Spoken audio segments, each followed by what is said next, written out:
Subhanahu wa Ta'ala karena kehidupan sehari-hari. Amin ya robbal alamin. Ada beberapa hal yang harus diinformasikan terkait pelaksanaan kegiatan-kegiatan di sekolah.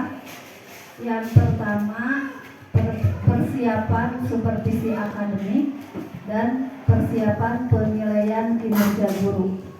Yang kedua, pembentukan komite pembelajaran untuk mengembangkan kurikulum di SMA Negeri 24 Garut. Yang ketiga, akan dilaksanakannya proyek penguatan profil pelajar Pancasila dan pembentukan koordinator proyek. Yang keempat, pengkondusipan KBM pada saat guru yang menjadi panitia camping atau membimbing camping itu ada jam mengajar pada tanggal 11 sampai 13 September 2023. Selanjutnya, penambahan personil piket.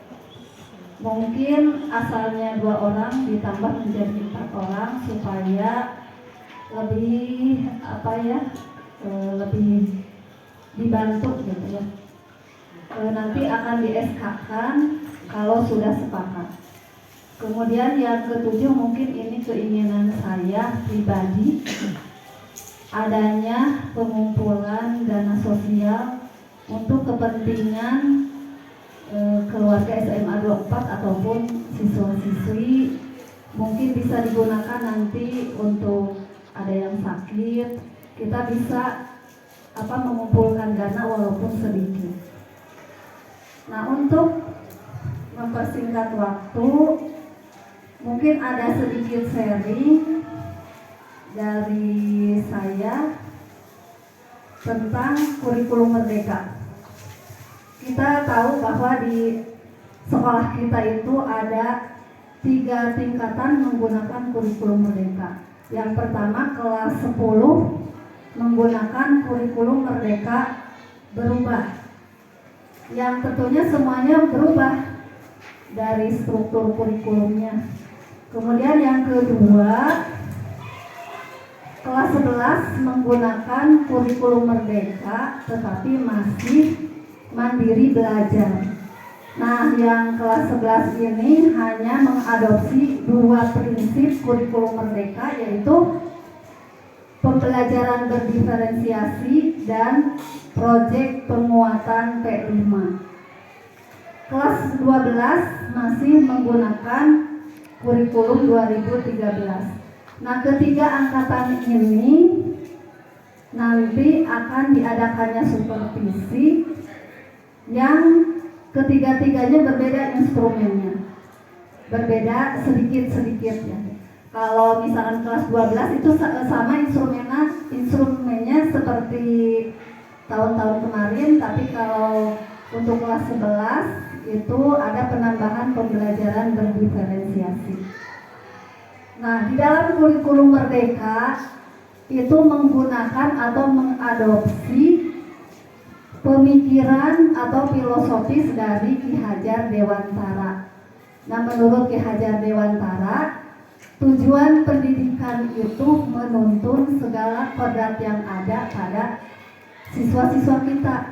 Nah, agar siswa itu dapat mencapai keselamatan dan kebahagiaan yang setinggi-tingginya, baik sebagai dirinya sendiri maupun sebagai anggota masyarakat, yang memotivasi untuk tumbuh kembangnya anak didik kita. Menurut Bapak Ibu, apakah perlu tuntunan itu untuk anak-anak kita? Perlu tidak? Ya perlu, karena yang dasarnya anak itu misalnya dasarnya sudah tidak baik, kemudian tidak mendapat tuntunan, maka anak tersebut akan lebih rentan terpengaruh oleh pengaruh-pengaruh yang tidak baik. Banyak juga anak-anak yang dasarnya baik menjadi tidak baik karena pengaruh yang tidak baik di lingkungannya. Maka kita sebagai pendidik wajib memberikan tuntunan kepada mereka supaya mereka itu bisa memperbaiki akhlak atau budi pekertinya. sifat kikir, pemarah, egois, kemudian rasa takut, rasa malu. Walaupun kita misalkan dilatih bisa menutupi, tapi suatu saat akan muncul lagi rasa-rasa tersebut. Nah, kemudian yang kedua, ini berkaitan dengan kurikulum merdeka mandiri belajar ataupun mandiri berubah, yaitu ada pembelajaran berdiferensiasi. Nantinya di instrumennya itu ada pembelajaran berdiferensiasi. Itu sebetulnya apa yang saya jelaskan semuanya itu sudah dilakukan sama Bapak Ibu guru, hanya saja mungkin kita tidak tahu namanya itu pembelajaran apa. Pembelajaran diferensiasi itu memfasilitasi anak yang kebutuhan belajarnya berbeda-beda. Ya, tentunya kita juga harus tahu apa saja yang akan direncanakan oleh kita untuk menerapkan pembelajaran diferensiasi itu. Yang pertama, kita harus tahu dulu kurikulum apa yang sedang digunakan. Nanti di dalam kita membuat RTP itu dijelaskan tujuan pembelajaran yang akan dicapai oleh siswa. Kita membuat RPP itu harus memperhatikan perbedaan individu setiap peserta didik. Nah, apa saja aspek-aspek pada pembelajaran berdiferensiasi itu? Kita harus paling tidak ada 3 aspek yang harus kita perhatikan di dalam memenuhi kebutuhan belajar anak. Yang pertama, kesiapan murid.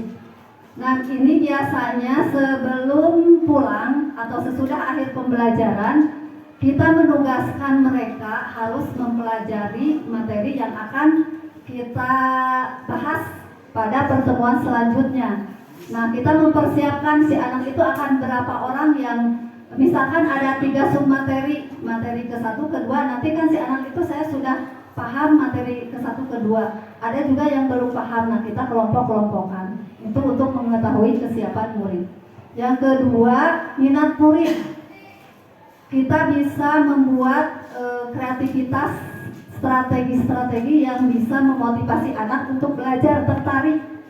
Misalnya ada permainan, ada games, kemudian ada kejutan-kejutan pada saat KBM, sehingga si anak itu merasa tertarik walaupun misalkan tidak suka dengan pelajarannya atau misalkan tidak menyukai gurunya, tapi karena strategi kita menarik, maka itu akan meningkatkan minat murid untuk belajar bersama kita.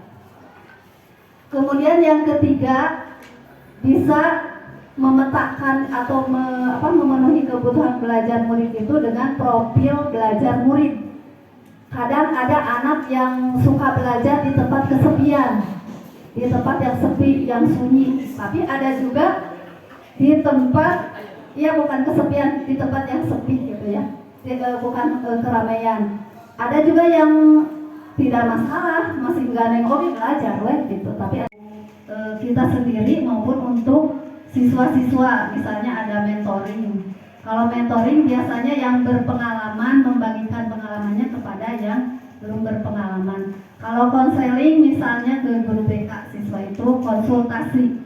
Kalau fasilitasi, memfasilitasi apa kebutuhan belajar mereka. Kemudian kalau training itu pelatihan. Nanti bukan hanya supervisi, itu bukan hanya saya misalkan mengunjungi Bapak Ibu ke kelas, tetapi Bapak Ibu pun bisa mengunjungi saya ketika saya lagi di kelas. Gitu. Tidak hanya satu arah, tapi 2 arah sama-sama, karena bukan untuk menilai, tapi untuk memperbaiki kekurangan-kekurangan kita pada saat kita mengajar. Nah, ini sama di dalam kesiswa juga, sama kita suka dipoto ya, untuk TRK coaching bersama peserta didik. Jadi ya sudah ya, semuanya sudah jelas. Keluarga kita sehat, berkah, sukses dunia akhirat. Mohon maaf bila ada kekurangan kata-kata yang tidak bisa saya kontrol, tapi tidak ada maksud untuk